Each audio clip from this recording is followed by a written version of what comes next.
নমস্কার বন্ধুরা, বন্দনা রান্নাঘরে আপনাদেরকে স্বাগত জানাই। আজকের রেসিপি আলু দিয়ে মুরগির মাংসের পাতলা ঝোল। রবিবারের দুপুরে ভাতের সাথে গরম গরম মাংসের ঝোল খেতে আমরা সকলেই খুবই পছন্দ করি। তাই একদম সহজ পদ্ধতিতে ঘরে থাকা কয়েকটা মশলা দিয়ে অসাধারণ স্বাদের মুরগির মাংসের ঝোল কিভাবে তৈরি করবেন সেই রেসিপিটাই শেয়ার করেছি। আর খুবই কম সময়ের মধ্যে কোনো রকম ঝামেলা ছাড়াই এটা বানিয়ে ফেলতেও পারবেন। তাই বন্ধুরা, আপনারা পুরো রেসিপিটা দেখতে থাকুন। আশা করছি আপনাদের সকলের খুবই ভালো লাগবে। আর আপনারা যদি আমার চ্যানেলে নতুন এসে থাকেন তাহলে আমার চ্যানেলটা সাবস্ক্রাইব করার জন্য অনুরোধ রইল।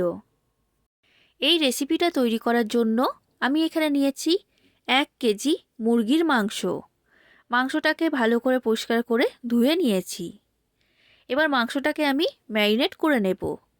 তো মাংসের মধ্যে আমি দিয়ে দিচ্ছি ছোটো চামচের 2 চামচ ভিনিগার। আর ভিনিগার না থাকলে ভিনিগার ছাড়াই এটা তৈরি করে নেবেন। এবার দিয়ে দিচ্ছি 2 চামচ আদা বাটা আর 2 চামচ রসুন বাটা। এরপর মাংসের মধ্যে দিয়ে দিচ্ছি ফেটিয়ে রাখা টক দই। আমি এইখানে 100 গ্রাম টক দই দিয়েছি। এবার কয়েকটা মশলা আমি এর মধ্যে দিয়ে দেব। তো সবার প্রথমে দিলাম 1 চামচ হলুদের গুঁড়ো। এবার দিচ্ছি লঙ্কার গুঁড়ো। আমি এইখানে 2 চামচ লঙ্কার গুঁড়ো দিয়েছি, তবে আপনারা যতটা ঝাল খেতে পছন্দ করেন সেই অনুযায়ী দিয়ে দেবেন। 1 চামচ জিরে গুঁড়ো আর 1 চামচ ধনে গুঁড়ো এর মধ্যে দিয়ে দিলাম। এবার এই সব কিছুকে চিকেনের সাথে ভালো করে মাখিয়ে নিচ্ছি।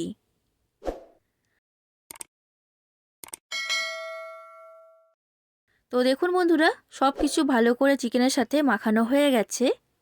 এবার চিকেনটাকে আমি ঢাকা দিয়ে ম্যারিনেট হতে রেখে দিলাম। এরপর আমি মাংসের ঝোলের জন্য আলুটা ভেজে নেব। তার জন্য গ্যাসের মধ্যে একটা কড়া গরম হতে বসিয়ে দিয়েছিলাম। এবার কড়ার মধ্যে দিয়ে দিচ্ছি পরিমাণ মতো সর্ষের তেল। আর তেলটাকেও ভালো করে গরম করে নিয়েছি। এবার তেলের মধ্যে দিয়ে দিচ্ছি কেটে রাখা আলু। একটা আলুকে মাঝখান থেকে কেটে দুটো ভাগ করে এখানে দিয়েছি। আর আলুর পরিমাণটা আমি এখানে বলছি না, আপনাদের পছন্দ অনুযায়ী এখানে দিয়ে দেবেন। এবার আলুর মধ্যে দিয়ে দিচ্ছি হাফ চামচের মতো হলুদের গুঁড়ো আর হাফ চামচের মতো লবণ।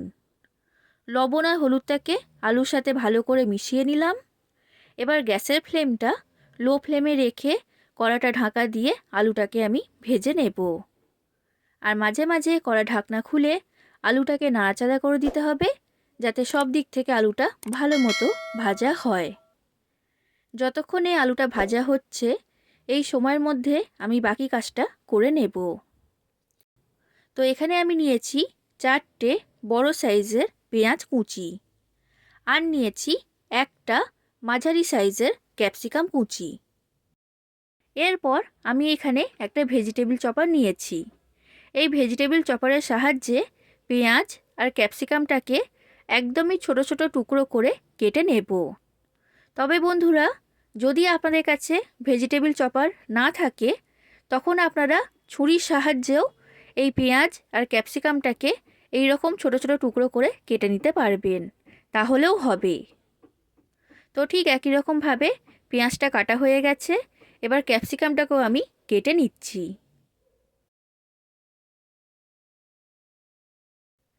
দেখুন বন্ধুরা, পেঁয়াজ আর ক্যাপসিকামটা আমার কাটা হয়ে গেছে। এবার আলুটা যে আমি ভাজতে দিয়েছিলাম, আলুটাও আমার ভাজা হয়ে গেছে। আর লাল করে আলুটাকে ভেজে নিয়েছি। দেখুন, এই রকম লাল করেই আলুটাকে ভাজতে হবে। এবার কড়ার মধ্যে থেকে আলুটাকে আমি তুলে নিলাম। এই আলুগুলো ভাজার পর কড়াইতে যে তেল রয়েছে এর মধ্যে আমি আরও একটু সর্ষের তেল দিয়ে দিচ্ছি। আর বন্ধুরা, তেলটা আমি এখানে বেশি করে দিয়েছি, তবে আপনারা চাইলে আপনাদের পছন্দ অনুযায়ী তেলের পরিমাণটা কমিয়ে নিতেও পারবেন। এবার তেলের মধ্যে দিয়ে দিচ্ছি 2টো তেজপাতা আর ছোটো চামচের 1 চামচ গোটা জিরে। এবার দিচ্ছি কেটে রাখা পেঁয়াজ আর ক্যাপসিকাম। এবার গ্যাসের ফ্লেমটা মিডিয়াম থেকে হাই ফ্লেমে রেখে পেঁয়াজ আর ক্যাপসিকামটাকে ভেজে নেব। আর এখানে পেঁয়াজ আর ক্যাপসিকামটাকে লাল করে ভাজতে হবে। এবার দেখুন বন্ধুরা, পেঁয়াজ আর ক্যাপসিকামটা আগের তুলনায় এখন অনেকটাই ভাজা হয়ে গেছে। এবার এই সময় আমি এর মধ্যে দিয়ে দিচ্ছি কেটে রাখা টমেটো। তো এখানে আমি দুটো মাঝারি সাইজের টমেটো দিয়েছি। এবার টমেটোটাকেও এর সাথে ভালো করে ভেজে নেব। যতক্ষণ না টমেটোটা সম্পূর্ণ নরম হয়ে যাচ্ছে ততক্ষণ এটাকে ভেজে নিতে হবে। এইগুলো আমার সব ভাজা হয়ে গেছে। আর পেঁয়াজটাও কিন্তু একদমই লাল করে ভেজে নিয়েছি, দেখে বুঝতেই পাচ্ছেন। আর টমেটোটাও খুব ভালো মতো নরম হয়ে গেছে। এবার ম্যারিনেট করে রাখা মুরগির মাংসটা আমি কড়ার মধ্যে দিয়ে দিলাম। এবার হাই ফ্লেমে রেখে মাংসটাকে 5 মিনিট কষিয়ে নেব।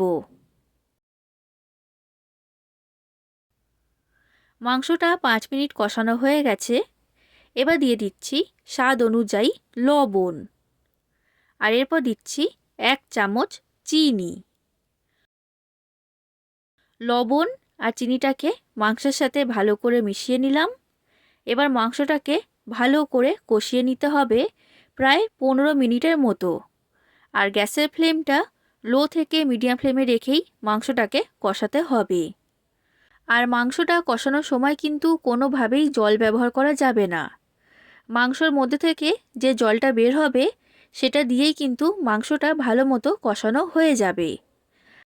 বন্ধুরা, যে পদ্ধতিতে আপনাদেরকে আমি আলু দিয়ে মুরগির মাংসের ঝোলটা বানিয়ে দেখাচ্ছি, এইভাবে করলে অসাধারণ স্বাদের খেতে হয় আর সময়ও খুবই কম লাগে। আর ঘরে থাকা মাত্র কয়েকটা মশলা দিয়ে এটা তৈরি করাও হয়ে যায়।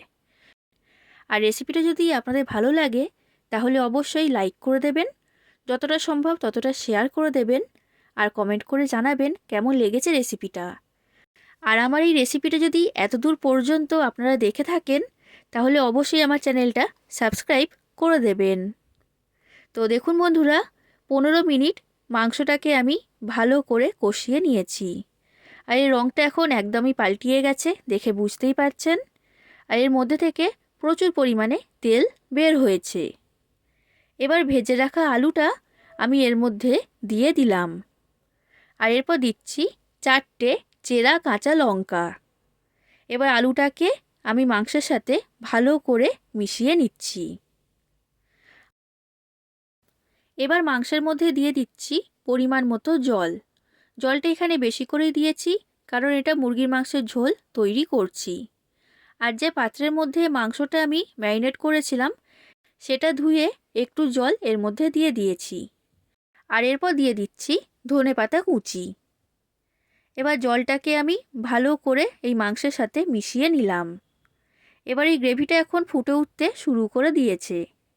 এবার গ্যাসের ফ্লেমটা মিডিয়াম ফ্লেমে রেখে কড়াটা ঢাকা দিয়ে মাংসটা সেদ্ধ হওয়া পর্যন্ত এটাকে আমি রান্না করে নেব। আলুটা ভাজার সময়ই অর্ধেকটা সেদ্ধ হয়ে গিয়েছিল আর বাকিটা এখন সেদ্ধ হয়ে যাবে। তো দেখুন বন্ধুরা, প্রায় 10 থেকে 12 মিনিটের মতো সময় লেগেছে মাংসটা সেদ্ধ হতে। আর আলুটাও কিন্তু খুব ভালো মতো সেদ্ধ হয়ে গেছে। এবার এর মধ্যে দিয়ে দিচ্ছি ছোট চামচের 1 চামচ শাহি গরম মশলা। এবার শাহি গরম মশলাটা মাংসের ঝোলের সাথে ভালো করে মিশিয়ে নিলাম। তৈরি হয়ে গেল আলু দিয়ে মুরগির মাংসের পাতলা ঝোল। এটা এখন পরিবেশন করার জন্য সম্পূর্ণ তৈরি। তাহলে বন্ধুরা, আপনারা বাড়িতে অবশ্যই একবার আমার এই রেসিপিটা ফলো করে আলু দিয়ে মুরগির মাংসের পাতলা ঝোল তৈরি করবেন আর কেমন লেগেছে সেটা কমেন্ট করে জানাবেন। তাহলে আজ আসি বন্ধুরা, আবার দেখা হবে অন্য কোনো দিন অন্য কোনো রেসিপির সাথে। ধন্যবাদ।